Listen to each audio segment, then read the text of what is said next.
Hairoon pension ന്യൂസിൻ്റെ പുതിയൊരു വീഡിയോയിലേക്ക് എല്ലാവർക്കും സ്വാഗതം. ആദ്യമായി കാണുന്നവരാണെങ്കിൽ സബ്സ്ക്രൈബ് ചെയ്യാനും ലൈക്ക് ചെയ്യാനും മറക്കരുത്. പെൻഷൻ മസ്റ്ററിംഗ് സെപ്റ്റംബർ 30 വരെ ദീർഘിപ്പിച്ചു. 2023 ഡിസംബർ 31 വരെ സാമൂഹ്യ സുരക്ഷാ പെൻഷൻ വാങ്ങുന്നവർക്ക് വാർഷിക മസ്റ്ററിംഗ് ചെയ്യുന്നതിന് വേണ്ടി 2024 സെപ്റ്റംബർ 30 വരെ ദീർഘിപ്പിച്ചിട്ടുണ്ട്.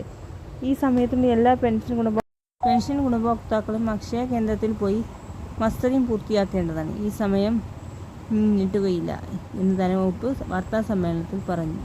2024 ജൂൺ 25 തുടങ്ങിയ പെൻഷൻ മസ്റ്ററിംഗ് ഇതോടൊപ്പം 85% പൂർത്തീകരിച്ചു. കിടപ്പ് രോഗികളായവരുടെ വീട്ടിൽ നിന്ന് അക്ഷയ സെൻ്ററുകൾ ആളുകൾ വന്ന് എത്തി മസ്റ്ററിംഗ് പൂർത്തീകരിക്കുന്നു. ഇത് ചെയ്താൽ മാത്രമേ ഇനി പെൻഷൻ ലഭിക്കുകയുള്ളൂ. ലഭിക്കാനുള്ള 5 മാസത്തെ ക്ഷേമ പെൻഷനാണ് ഇനി 2 മാസത്തെ ഓണത്തോടനുബന്ധിച്ച് വിതരണം ചെയ്യും. കൂടാതെ ഇത്തവണ മഞ്ഞ റേഷൻ കാർഡ് ഉള്ളവർക്ക് കിറ്റ് വിതരണം സപ്ലൈകോ നൽകുന്നുണ്ട്. എന്തെല്ലാം സാധനങ്ങൾ ഉൾപ്പെടുത്തിയിട്ടുണ്ട് കിറ്റിൽ എന്നുള്ളത് പെട്ടെന്ന് തന്നെ തീരുമാനിക്കും. കൂടുതൽ പെൻഷൻ വാർത്തകൾക്കായി നമ്മുടെ ചാനൽ സബ്സ്ക്രൈബ് ചെയ്യാനും ലൈക്ക് ചെയ്യാനും.